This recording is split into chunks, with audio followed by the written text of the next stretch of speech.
Parte 2. 6 maneiras de fazer as pessoas gostarem de você.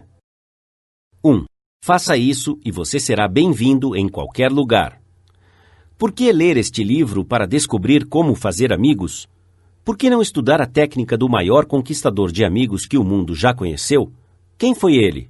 Você pode encontrá-lo na rua amanhã.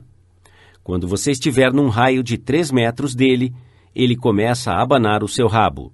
Se você parar para acariciá-lo, ele certamente fará o possível para demonstrar o quanto gosta de você. E você sabe que por detrás dessa demonstração de afeto de sua parte, não há nenhum motivo oculto. Ele não quer te vender nenhum imóvel, e ele não quer se casar com você. Você já parou para pensar que o cachorro é o único animal que não precisa trabalhar para se sustentar? A galinha precisa botar ovos, a vaca precisa dar leite e um canário precisa cantar. Mas o cachorro se sustenta dando a você nada mais do que amor. Quando eu tinha 5 anos de idade, meu pai comprou um pequeno filhote de cachorro de pelo amarelo por 50 centavos de dólar. Ele era a luz e a alegria da minha infância. Todas as tardes, cerca de 4:30, ele sentava no jardim da frente com os seus lindos olhos fitando a trilha à sua frente, e assim que ele ouvia a minha voz, ouvia o balançar da minha lancheira pelo arbusto, ele saía correndo, quase sem fôlego, e subia o morro para me encontrar com pulos e muitos latidos de alegria. Tippy foi o meu companheiro constante por 5 anos. Foi então, numa noite trágica, nunca irei esquecer, que ele foi morto por um raio, a mais ou menos 3 metros da minha cabeça. A morte de Tippy foi uma tragédia na minha infância. Você nunca leu um livro de psicologia, Tippy. Você não precisava. Você sabia por algum instinto divino que você pode fazer mais amigos em 2 meses, interessando-se genuinamente pelas outras pessoas, do que em 2 anos, tentando fazer as outras pessoas se interessarem por você. Vou repetir. Você pode fazer mais amigos em 2 meses, interessando-se pelas outras pessoas, do que em 2 anos, tentando fazer as outras pessoas se interessarem por você. Mas eu e você conhecemos pessoas que cometem este erro crasso durante a sua vida toda, tentando fazer outras pessoas se interessarem por elas. É claro que não funciona. As pessoas não estão interessadas em você, elas não estão interessadas em mim, elas estão interessadas nelas mesmas, de manhã, à tarde e após o jantar. A New York Telephone Company fez um estudo detalhado de conversas telefônicas para descobrir qual a palavra mais usada. Talvez você já tenha adivinhado. É o pronome pessoal eu e eu. Foi usada 3.900 vezes em 500 conversas telefônicas. Eu e eu.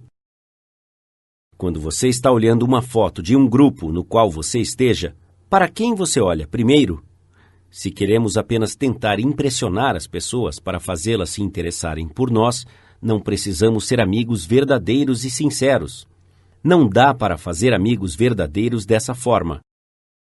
Napoleão tentou, e em seu último encontro com Josefina, ele disse: Josefina, tive tanta sorte como qualquer outro homem que já esteve na Terra, e ainda nessa hora você é a única pessoa no mundo em quem posso confiar. E historiadores duvidam se ele podia confiar até nela. Alfred Adler, o famoso psicólogo de Viena, escreveu um livro chamado What Life Should Mean to You, o que a vida deveria significar a você. Neste livro ele diz: é o indivíduo que não se interessa pelos seus semelhantes que tem as maiores dificuldades na vida e causa os maiores males aos outros. É desse tipo de indivíduo que surgem todas as falhas humanas. Você pode ler milhares de volumes eruditos sobre psicologia sem se deparar com uma afirmação mais significativa para você e para mim. O significado da afirmação de Adler é tão rico que vou repeti-lo mais uma vez. É o indivíduo que não se interessa pelos seus semelhantes que tem as maiores dificuldades na vida e causa os maiores males aos outros. É desse tipo de indivíduo que surgem todas as falhas humanas. Certa vez, fiz um curso sobre como escrever contos na Universidade de Nova York, e durante aquele curso, o editor de uma das maiores revistas ministrou a nossa classe. Ele disse que poderia pegar qualquer uma das dúzias de histórias que passavam pela sua mesa todos os dias e, após ler alguns parágrafos, podia sentir se o autor gostava ou não de pessoas. Se o autor não gosta de pessoas, ele disse, as pessoas não vão gostar de suas histórias. Esse editor de casca dura parou 2 vezes no curso durante a sua palestra sobre escrever ficção e desculpou-se por pregar um sermão. Eu estou te dizendo, ele disse, as mesmas coisas que o seu pregador diria, mas lembre-se, você precisa se interessar por pessoas, se você quiser se tornar um escritor de sucesso. Se isso é verdade sobre escrever ficção, você pode ter certeza que é verdade quando estiver lidando com pessoas face a face. Passei uma noite no vestiário de Howard Thurston na última vez que ele apareceu na Broadway. Thurston era conhecido como o mestre entre os mágicos. Por 40 anos, ele havia viajado pelo mundo, muitas vezes criando ilusões, mistificando os públicos e fazendo as pessoas suspirarem de espanto. Mais de 60 milhões de pessoas haviam pago a entrada para seu show, e ele havia obtido um lucro de quase 2 milhões de dólares. Pedi ao Sr. Thurston para me contar o segredo do seu sucesso. A sua escolaridade certamente nada tinha a ver com isso, porque ele havia fugido de casa quando ainda menino. Tornou-se um vagabundo, andava em vagões fechados, dormia em montes de feno, mendigava pelo seu alimento de porta em porta. Aprendeu a ler, olhando para fora dos vagões fechados e lendo as placas ao longo da rodovia. Ele tinha conhecimento superior sobre a mágica? Não. Ele me contou que centenas de livros haviam sido escritos sobre truques e a leveza das mãos, e que milhares de pessoas sabiam tanto quanto ele. Mas ele tinha 2 coisas que os outros não tinham. Primeiro, ele tinha a habilidade de demonstrar a sua personalidade em público.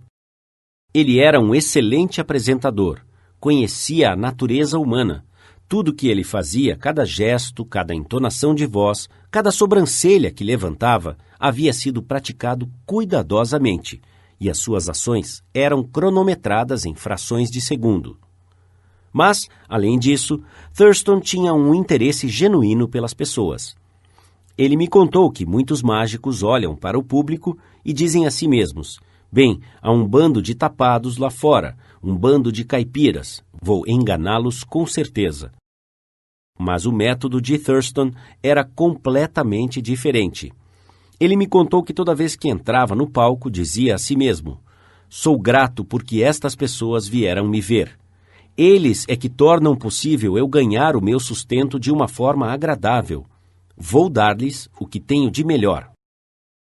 Ele declarou que nunca entrava no holofote sem antes repetir várias vezes, eu amo o meu público. Eu amo o meu público. Ridículo? Absurdo? Pense o que você quiser. Estou apenas repassando a você, sem nenhum comentário, a receita usada por um dos mágicos mais famosos de todos os tempos. George Dyke, de North Warren, Pensilvânia, foi forçado a se aposentar de seu posto de gasolina após 30 anos, quando uma nova rodovia foi construída sobre o local de seu posto. Não demorou muito e os seus dias vazios começaram a entediá-lo. Então, ele começou a preencher o tempo tentando tocar música em seu velho violino. Logo, ele começou a viajar pela região para ouvir música e falar com muitos violinistas de sucesso. Em sua forma meiga e amigável, ele se interessou muito em aprender sobre a experiência de vida e os interesses de cada músico que encontrava. Apesar dele não ser um bom violinista, fez muitos grandes amigos em sua busca. Ele participou de concursos e logo se tornou conhecido dos fãs de música country, na parte leste dos Estados Unidos, como Tio George, o violinista, arranha-cordas do condado de Kinzua. Quando eu ouvi o Tio George pela primeira vez, ele tinha 72 anos e aproveitava cada minuto de sua vida. Tendo sempre um interesse nas pessoas, ele criou uma nova vida para si mesmo, num momento em que a maioria das pessoas considera que os seus anos produtivos se acabaram. Este também foi um dos segredos da incrível popularidade de Theodore Roosevelt. Até os seus empregados o amavam. O seu motorista, James E. Amos, escreveu um livro sobre ele chamado Theodore Roosevelt, Hero to His Valet. Theodore Roosevelt, o herói do seu motorista. Nesse livro, Amos relata este incidente iluminador. Certa vez, a minha esposa perguntou ao presidente sobre um Bob White, uma espécie de codorna. Ela nunca tinha visto um, e ele o descreveu a ela completamente. Algum tempo depois, o telefone de nossa casa tocou. Amos e sua esposa moravam em uma pequena casa na propriedade de Roosevelt, em Oyster Bay. A minha esposa atendeu o telefone e era o próprio Sr. Roosevelt. Ele havia ligado para ela para lhe dizer que havia um Bob White do lado de fora de sua janela e que se ela olhasse para fora, ela o veria. Pequenas coisas como essa eram tão características dele. Quando ele passava pela nossa casa, mesmo que nós estivéssemos fora de vista, o ouvíamos chamar: "Oi, Annie!" ou "Oi, James!" Era apenas uma saudação amigável enquanto ele passava. Como é que os seus empregados poderiam não gostar de um homem como esse? Como alguém poderia não gostar dele? Roosevelt passou pela Casa Branca um dia, quando o presidente e a senhora Taft estavam viajando.